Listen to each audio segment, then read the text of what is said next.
కార్తీక పురాణం 2వ అధ్యాయం. సోమవార వ్రత మహత్యము. వశిష్ఠ మహర్షి జనక మహారాజునకు కార్తీక పురాణాన్ని వివరిస్తూ కార్తీక సోమవార మహిమను వినిపించాడు. కార్తీక మాసంలో సోమవార వ్రతం చేయడం వలన శివ సాయుధ్యమును పొందుతారు.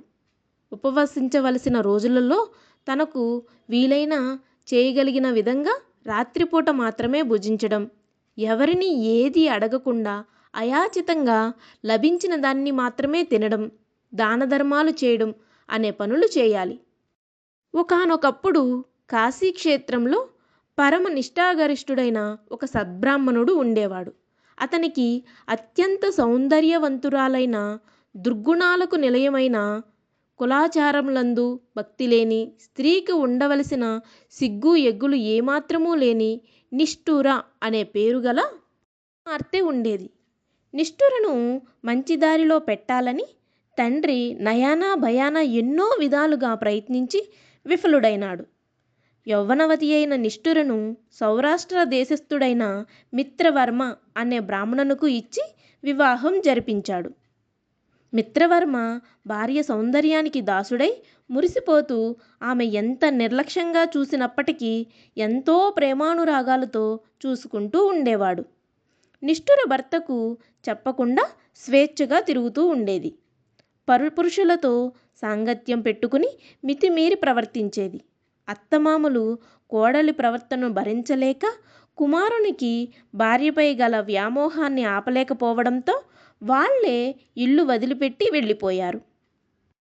పెద్దవాళ్ల అడ్డు కూడా లేకపోవడంతో నిష్ఠుర ఆగడాలకు అడ్డు అదుపు లేకుండా పోయాయి. ఎప్పుడైనా ఒకసారి భర్త తనను మందలించినా నిష్ఠుర సహించేది కాదు. తనకు అడ్డుగా ఉన్న భర్తను తొలగించుకోవాలని నిశ్చయించుకున్న నిష్ఠుర ఒకనాటి అర్ధరాత్రి సమయాన ఒక బండరాతితో భర్త తలను పగలగొట్టి చంపి శవాన్ని ఊరి బయట నూతిలో పడేసింది. విపరీతమైన స్వేచ్ఛ లభించింది నిష్ఠురకు. విటులతో సాంగత్యాన్ని పెంచుకుంటూ పోతుంది. రెచ్చిపోయి విచ్చలవిడిగా ప్రవర్తించిన నిష్ఠురకి కాలక్రమంగా జవసత్వాలు తగ్గిపోయాయి. వార్ధక్యం ముందుకొచ్చింది మీదకి. నిష్ఠురను చూసి అందరూ చేదరించుకునే వాళ్లే తప్ప ఆదరించేవారే కరువైపోయారు.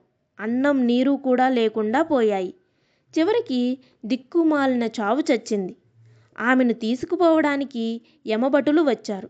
యమభటులు ఆమెను యమలోకానికి తీసుకువెళ్ళి ఆమె చేసిన పాపకర్మలకు తగిన విధంగా మిక్కిలి కఠిన శిక్షలను విధించారు. వాటినన్నింటినీ అనుభవించిన నిష్ఠుర శిక్షలు పూర్తి అయిన తరువాత కుక్కగా భూలోకంలో అనేక సార్లు పుట్టింది. ఒకనాడు కుక్కగా పుట్టిన నిష్ఠుర ఆకలితో నకనకలాడుతూ ఆహారం కోసం అల్లల్లాడుతూ తిరుగుతోంది. ఆ రోజు కార్తీక సోమవారం కనుక ఆనాడు ఒక విప్రుడు పగలంతా ఉపవాసం ఉండి కార్తీక సోమవార వ్రత పూజ చేసుకుని ఆ ప్రసాదాన్ని ఆరుబయట పెట్టి నక్షత్ర దర్శనం చేసుకుంటున్నాడు. ఇంతలో సునకంగా ఉన్న నిష్ఠుర ఆరుబయట పెట్టిన బలి అన్నాన్ని తిన్నది. ఆ రోజంతా ఉపవాసం ఉండి ఏమీ తిననందువలన శివప్రసాదాన్ని భుజించడం వలన నిష్ఠురకు పూర్వజన్మ స్మృతి కలిగింది. వెంటనే అక్కడున్న బ్రాహ్మణుణ్ణి గొంతెత్తి అరిచి పిలిచింది. తనను రక్షించమని మరీ ప్రార్థించింది. దయార్ధ హృదయుడైన ఆ విప్రుడు కుక్కగా ఉన్న నిష్ఠుర పూర్వజన్మ వృత్తాంతమును తెలుసుకున్నాడు. తాను బలిగా పెట్టిన శివప్రసాదంను తిన్నందువలనే ఆమెకు పూర్వజన్మ స్మృతి కలిగిందని గ్రహించాడు.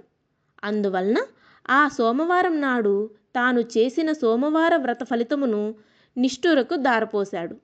దాంతో కుక్క యొక్క జన్మాంతరాల్లోని పాపాలన్నీ పటాపంచలై దివ్యరూపం లభించింది. శివానుగ్రహము కలిగింది. కైలాసం నుండి పుష్పక విమానం వచ్చింది. నిష్ఠురను దానిలో ఎక్కించుకుని శివుడి సమీపానికి తీసుకుని వెళ్ళింది. మనం చేసిన మంచి చెడు పనుల ఫలితమును ఆయా మంచి చెడుల రూపంలో తప్పక అనుభవించి తీరాల్సిందే. సోమవార వ్రతం సమస్త దోష పరిహారకం, కైలాస ప్రాప్తి ప్రదాయకం. ఇది 2వ రోజు పారాయణం సమాప్తం.